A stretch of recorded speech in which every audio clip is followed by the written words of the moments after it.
वैसे तो आज मेरा निकाह पे जाने का बिल्कुल मूड नहीं था। ताईजान के सरार पर चली गई। पूरा टाइम मैं जहरा भाभी के बारे में सोचती रही। बेचारी के साथ कितना बुरा हुआ है ना। चलो अब तो अच्छे दिन आ गए ना उनके। और तुम ही बता रही थी ना कि वो विशाल की मदद से उन्होंने कोई केटरिंग का बिजनेस शुरू किया। हाँ, अल्लाह का शुक्र है कि आज वो अपने पांव पर खड़ी है। इस बात की मुझे बहुत खुशी है। और इस बात का सारा क्रेडिट विशाल को जाता है, वरना जहरा भाभी जैसी डरी हुई सहमी हुई औरत के बस की बात नहीं थी। बिल्कुल ठीक कह रहे हैं आप। वैसे राशिद भाई की बीवी को देखा आपने? मुझे तो उसको देख के कुछ अच्छी वाइब्स नहीं आ रही थी। बहुत टफ टाइम देगी शाकरा आंटी को। हाँ वैसे कह तो तुम ठीक रही हो, ये बात तो मैंने भी नोटिस की। और अनलाइक जहरा भाभी वो अच्छे खाते पीते घर की लगती है। वैसे रुदाब, शगुफ्ता के बारे में कुछ सोचा आपने? मैंने क्या सोचना है भाई, जो को सोचना है अम्मी अब्बू ने सोचना, उनकी जिम्मेदारी है वो, मेरी तो नहीं। आप भाई हैं उसके। लेकिन शगुफ्ता की शादी और तलाक जैसे मसाइल में मुझे किसी किस्म की कोई दिलचस्पी नहीं। उसकी पहली शादी भी अम्मी ने करवाई थी अपनी मर्जी से, और फिर तलाक भी अम्मी ने दिलवाई। और अब तुम मुझसे लिखवा लो कि उसकी दूसरी शादी भी अम्मी अपनी मर्जी की किसी लड़के से करवाएंगी। वो कोई लड़का नहीं है रुदाब, अच्छी खासी एज का आदमी है। उसका फैमिली बैकग्राउंड भी इतना अच्छा नहीं है। शगुफ्ता के साथ उसकी जोड़ी बिल्कुल मैच नहीं करती। लिसन चामी, शगुफ्ता की शादी या तलाक तुम्हारा और मेरा मसला नहीं, so stay out of it please. कैसे मसला नहीं है रुदाब? आप भाई हैं उसके और मैं भाभी हूँ। आप जब जानते हैं कि शगुफ्ता शादी नहीं करना चाहती, तो फिर आप तायाजान से बात क्यों नहीं करते? देखो भाई, साफ बात है, मैं तो इस मसले में नहीं पढ़ना चाहता। और अगर तुमने पढ़ना है तो बड़े शौक से जाओ, जाके कर लो अब्बू से बात। और तुम्हारी बात तो सुनते भी है ना, शायद मान जाए। तो फिर मुझे ही बात करनी पड़ेगी। तो कर लो ना यार। ये किस जगह तुमने आरफा की शादी करा दी है? इतना गंदा घर, अल्लाह माफ करे, मैंने आज तक नहीं देखा। हम तो बड़े नवाब हैं। ये गुड्डू का क्या करना है? बात की है मैंने आरफा से, कुछ दिनों के बाद भेज दूंगी वहाँ। मेरी बात मानो तो उसको उसके बाप के घर भेज दो। वो तो जैसे उसके इंतजार में बैठा हुआ है ना। अरे कम बख्त ने मुड़कर भी नहीं देखा और हमारा खर्चा पानी भी बंद कर दिया। पहले तो बहुत माल खाया तुमने उसका, और अब तुम्हें वो बुरा लग रहा है। आप तो सिर्फ सोफे पे बैठकर तंज करते रहे। सारी मुसीबतें झेलने के लिए मैं जो मौजूद हूँ। साफ साफ कह दिया मैंने आरफा से कि 1 महीने के अंदर अंदर गुड्डू को यहाँ से ले जाए। मुझसे ये मुसीबत अब नहीं झेली जाती, बस। उसे यही रहने दो, इतना बड़ा घर है, गार्डन है, घूमता फिरता है, खुश रहता है वो। 2 महीने के लिए किराए पर लिया है मैंने ये, आरफा के ससुराल वालों को मुतासिर करने के लिए। 2 महीने बाद वापस जाना है उस पुराने मकान में।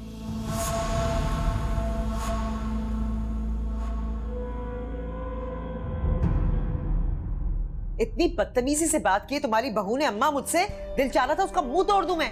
तमीज से बात कर, भाभी है तेरी। हाँ तो तमीज कुछ उसको भी सिखाओ ना। तो सिखा देंगे, अभी नई नई शादी है, जरा सब्र कर ले। घर में फसाद डलवाएगी क्या?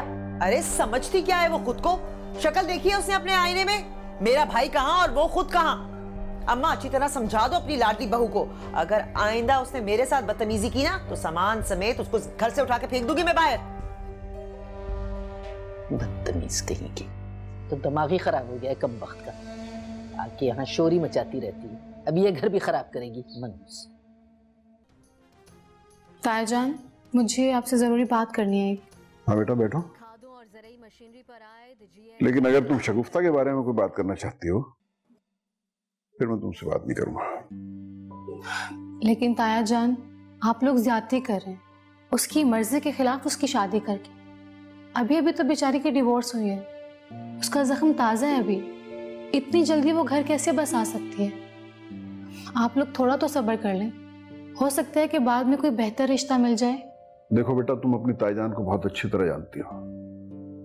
वो जब एक दफा फैसला कर लेती है ना तो उससे हटाना बड़ा मुश्किल काम है उन्हें।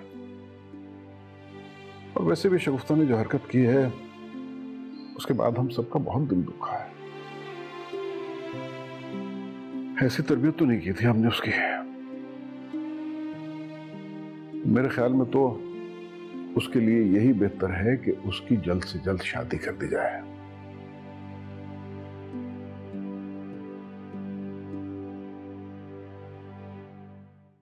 उसे हमेशा सजा के लिए खो दिया। मुंह तो ऐसे लटका के बैठे हो जैसे तुम्हारी शादी ना हुई हो, सजा मिली हो तुम्हें। ये शादी नहीं अजाब है अम्मा। पता नहीं किस मुसीबत को मेरे पल्ले बांध दिया आप लोगों ने। मामूली शक्ल सूरत की और खुद को आसमान की हूर परी समझती है, बात करने की तमीज नहीं उसको। भाई नखरे तो करेगी, नई नवेली दुल्हन है भी बड़े खानदान की। वैसे तुम भी उसे कोई खास लिफ्ट दे नहीं रहे हो, देख रही हूँ मैं सब कुछ। अरे 3 दिन हुए शादी, कहीं बाहर घुमाने फिराने तो ले जाओ उसे। कहीं नहीं लेके जाऊंगा उसे मैं, बता दीजिए उसे। और एक बात उसे और बता दीजिए कि अपने दुकान की कमाई और जहेज के सामान का बार बार रो मुझ पे मत झाड़े। हमने से कोई डिमांड नहीं की थी, वो जो कुछ लाई थी अपनी खुशी से लाई थी। यह दुकान अगर उसके बाप की होती तो कोई और बात थी। यह दुकान उसके मरहूम शोर की है, उसकी कमाई पे मेरा कोई हक नहीं है। अरे तुम्हारी बीवी की दुकान है, क्यों हक नहीं बनता तुम्हारा? अजीब बेवकूफों जैसी बात कर रहे हो।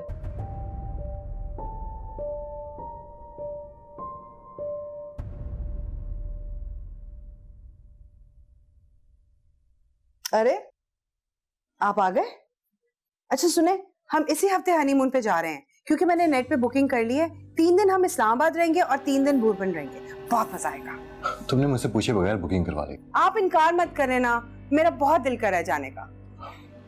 तुम्हें पता है कि इतनी छुट्टियां मुझे नहीं मिलेगी और तुम जानती हो कि मेरे पास पैसे भी नहीं। पैसों की परवाह मत करें, वो जो सलामी के पैसे मैंने इकट्ठे किए हम वो हनीमून पे इस्तेमाल कर लेंगे। बस आप जाने की तैयारी करें। लेकिन आरफा, एक तो आप बहस बहुत कर और जहर लगते हैं मुझे आप जैसे मर्द जो बोरिंग, खड़ूस और कंजूस हो। कंजूसी वैसे आप पे खत्म है। नई शादी हुई है हमारी और आप मुझे हनीमून पर नहीं लेकर जा सकते। शर्म आनी चाहिए आपको। नई नवेली दुल्हन को आप सिर्फ हनीमून पर नहीं लेकर जा सकते। किस लहजे में तुम मुझसे बात कर रही हो? देखें, अगर आपने मेरी बात नहीं मानी तो मैं अभी और इसी वक्त अपना बैग पैक करूंगी और यहाँ से चली जाऊंगी। तुम पागल तो नहीं हो गई? अभी 3 दिन हुए हमारी शादी को और तुम मुझसे इस लहजे में बात कर रही हो। अगर मुझे पता होता कि तुम इतनी जिद्दी और लड़ाका हो तो मैं कभी तुमसे शादी नहीं करता। और अगर मुझे पता होता कि आप इतने खड़ूस और मक्खी चूस हैं तो मैं आपसे कभी शादी ना कर। मुझे रिश्तों की कमी नहीं थी, लड़कों की लाइन लगी हुई थी। कोई सलमान खान तो कोई बना बनाया फवाद खान। ये तो आपकी अम्मी ने मेरी अम्मी के तरले इतने किए थे कि मैं मान गई कि कर लेती हूँ शादी, वरना आप जैसे से कौन करता शादी। अच्छा ठीक है, तैयारी करो जाने की। आप सच कह रहे हैं? वो जमीला नहीं है तो रात का खाना बनेगा, वो बना देना। और बहुत सारे कपड़े पड़े हैं धोने वाले, मशीन लगा के जरा धो देना। हाँ, ये तुम मुझसे कह रही हो? तो और किससे कहूंगी? और तो यहाँ कोई नहीं है ना। तुम मेरी माँ नहीं हो जो मुझ पर हुक्म चलाओगी और मैं सर झुकाकर तुम्हारा हुक्म मानती चली जाऊंगी। मेरी माँ को तो तुम पता नहीं क्या घोल कर पिला रही हो, लेकिन याद रखो मैं तुम्हारी इसलिए सबके सामने लाकर रहूंगी। ऐसा जलील करूंगी ना कि सारी जिंदगी याद रखोगी। जलील तुम मुझे करोगी? तुम मुझे जलील करोगी? जलील तो तुम हो रही हो अपने घर वालों के सामने। अभी उस बुड्ढे से तुम्हारी शादी करा के 3-4 दिन में तुम्हें यहाँ से रुखसत करवा दूंगी मैं। खुशफहमी है तुम्हारी, मुझे अपने भाई की तरह बेवकूफ मत समझना। ये मेरा भाई बीच में कहाँ से आ गया? देखी है मैंने तुम्हारी उस भाभी की तस्वीरें। शर्म नहीं आती वैसे तुम लोगों को? उस मासूम औरत पे इल्जाम लगवा के उसे घर से निकाल दिया और दौलत की खातिर इस जैसी औरत से शादी करवा दी अपने भाई की। जबान संभाल के बात करो वरना क्या क्या कर लोगी तुम? ये मेरे बाप का घर है, किसी में इतनी जुर्रत नहीं कि कोई मुझे इस घर से निकाल सके, समझी तुम? अच्छा ठीक है, देख लेंगे कौन किसको निकालता है, लेकिन जब तक यहाँ पे हो ना घर के काम काज में मदद करो। मुफ्त खोरों की जगह नहीं है मेरे घर में। क्या क्या कहा तुमने मुझे? हाँ, अपनी हैसियत भूल गई हो क्या कि कहां से आई हो और अब क्या बन गई हो? मेरी गलती है। मिशाल जैसी हीरा लड़की को ठुकराकर मैंने अपने भाई की शादी तुम जैसी बदतमीज औरत से करवा दी। मैं कितनी बदतमीज हूँ ये तुम अभी जानती नहीं हो। 2 दिन में तुम्हारा दिमाग दुरुस्त कर दूंगी। दिमाग तो अब मैं दुरुस्त करूंगी तुम्हारा। तुम्हें क्या लगता है सारी जिंदगी तुम दूसरों को बेवकूफ बनाती रहोगी? हाँ, मेरी माँ को तो तुमने मीठी मीठी बातें करके बहला लिया, लेकिन रुहाब का दिल तो तुम कभी भी जीत नहीं पाई और कभी जीत पाओगी भी नहीं। वो कल भी मिशाल को चाहता था और आज भी मिशाल को चाहता है। खबरदार जो तुमने मिशाल का नाम आइंदा मेरे सामने लिया, धक्के मार के तुम्हें इस घर से निकाल दूंगी मैं। तो ठीक है, आज भी फैसला हो ही जाए कि कौन रहेगा इस घर में। तुम मुझे मेरे घर से धक्के मार के निकालोगी, उससे पहले मैं तुम्हारा खून ना पी जाऊं। पप्पू देखिए ये पागल हो गई। जान से मार दूंगी मैं तुम्हें। पप्पू ये देखिए ये पागल हो गई है। क्या हो रहा है? ले लूंगी। पागल, दिमाग खराब हो गया तुम्हारा।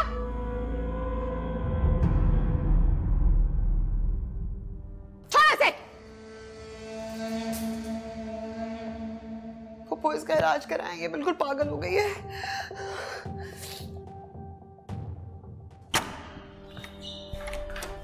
शगुफ्ता, ये क्या कर रही हो? जा रही हूँ, ये घर हमेशा हमेशा के लिए छोड़ के जा रही हूँ। कहाँ जाओगे तुम? प्लीज खुदा के लिए ऐसा कुछ मत करना। घर में सब लोग पहले ही बहुत परेशान हैं, ऊपर से तुम घर छोड़ के जा रही हो। खुश हो जाएंगे वो लोग मेरे जाने से, मिठाइयाँ बांटेंगे पूरे खानदान में। ये कैसी बातें कर रही हो शगुफ्ता? घरों में लड़ाई झगड़े होते रहते हैं, इसका ये मतलब तो नहीं कि इंसान घर छोड़ के चला जाए। गलती भी तो तुमने की है ना, इसके लिए रुहाब तुम्हें कभी माफ नहीं करेगा। जानती हूँ, और अब के बार परवीन ने जो मुझे इस घर से निकालने के लिए ड्रामा किया है ना, उसके बाद तो मैं किसी भी कीमत पे इस घर में नहीं रहूंगी। ड्रामा? कैसा ड्रामा? मैं किचन में चाय बना रही थी जब परवीन किचन में मेरे पास आई। उस वक्त वहां पे उसने वो तमाशा स्टार्ट किया। मैंने उस पर छुरी से कोई अटैक नहीं किया था, हमने धमकी जरूर दी थी, लेकिन वो छुरी उसने खुद अपने हाथों से पकड़ के उसने अपना हाथ काटा था। पर जब उसने देखा कि मम्मी वहां पर आने वाली है, उसने चीखना चिल्लाना शुरू कर दिया। मैंने उससे कुछ भी नहीं कहा था। हाँ, मुझे गुस्सा जरूर आ गया था, मैंने उसे धमकी जरूर दी थी, लेकिन वो भी तब जब वो मुझे धमकियां दे रही थी। और अब तो वो मेरी किसी भी बात पे यकीन नहीं करेगा। बस अब जो भी है, मैं यहाँ पे नहीं रह सकती। अमीन, आप लोगों के होते हुए ये सब क्या हो गया? पापा को क्या हुआ है? पता नहीं क्या हो गया उसे, ऐसी तो वो कभी भी नहीं थी। मेरा तो दिमाग चल गया सोच सोच के कि इस लड़की का होगा क्या। आप ठीक कह रहे हैं, पता नहीं शगुफ्ता को क्या हो गया। वो पहले तो कभी भी ऐसी नहीं थी। मेरी अम्मा कहती है तलाक के बाद कभी कभी औरतें बिल्कुल पागल हो जाती हैं, अजीब अजीब हरकतें करती हैं, उनसे किसी दूसरे की खुशी तक देखी नहीं जाती। अल्लाह ना करे शगुफ्ता को कुछ हो। हमें आप समझाती क्यों नहीं? आप क्या समझाऊं उसे? सुनती कहाँ है वो किसी की? अबू, आप प्लीज इस वक्त आपस से बात कीजिए, मैं बार बार ये चीजें बर्दाश्त नहीं कर सकता। कोई बात नहीं, घरों में छोटे मोटे लड़ाई झगड़े होते रहते हैं। आप शगुफ्ता से कुछ मत कहिएगा, वो वैसे ही ज़हनी दबाव का शिकार है। ठीक हो जाएगी, मेरी वजह से आप लोग परेशान ना हो। मेरा ख्याल है इसे किसी साइकियाट्रिस्ट को दिखाना पड़ेगा। ये आप बिल्कुल ठीक कह रहे हैं, हमें फौरन उसे किसी डॉक्टर को दिखाना चाहिए। कहीं वो कोई बड़ा नुकसान ना कर ले, कहीं अपने आप को कोई नुकसान ना दे ले। मेरे ख्याल में आपा के लिए ये सब बहुत जरूरी है। मैं कल ही बात करता हूँ किसी अच्छे साइकियाट्रिस्ट से। शगुफ्ता, कहाँ जा रही हो तुम? मैं ये घर छोड़कर जा रही हूँ। क्या घर छोड़कर जा रही हो? अरे अपना घर छोड़ के कहाँ जाओगी बेटा? मैंने अपना इंतजाम कर लिया है, अब से वहीं रहूंगी। वैसे भी मैं और मेरी बेटी तो आप लोगों पर बोझ बन गए हैं ना। कैसी बातें कर रही हो शगुफ्ता? बेटियां बोझ नहीं हुआ करती हैं, रहमत हुआ करती हैं। इसकी इन्हीं हरकतों की वजह से हम किसी को मुंह दिखाने के काबिल नहीं रहे। ससुराल में भी ये ऐसी ही हरकतें करती रही है, तभी उन्होंने कदर नहीं की। किस किस्म की माँ हैं आप? आपको शर्म नहीं आती अपनी बेटी के बारे में इस तरह से बात करते हुए? इस चालाक और मक्कार लड़की की वजह से आप अपनी बेटी को ऐसा कह रही हैं? तो तुमने कौन सा बेटी का सुख दे दिया है हमें? जाना चाहती हो ना, जाओ, और आइंदा हमें शक्ल मत दिखाना अपनी। कैसी बातें कर रही हो? रुको बेटा, रुको। पप्पू, आप बैठे, आप परेशान ना हो।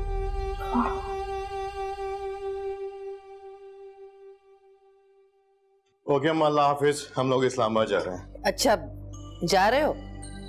कितने दिनों के लिए? ये 8-10 दिन के लिए। हाँ हाँ, जाओ, खुशी खुशी जाओ। और देखो, वहां जाते ही मुझे फोन जरूर कर लेना, और दुल्हन का बहुत ख्याल रखना, इसे शॉपिंग भी करवाना।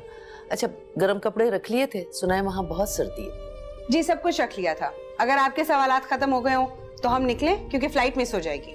चलें राशिद, सामान उठाएं। ठीक है अम्मा, अल्लाह हाफिज। चलें, आप क्या कर रहे हैं? लेट कर रहे हैं, आ जाए।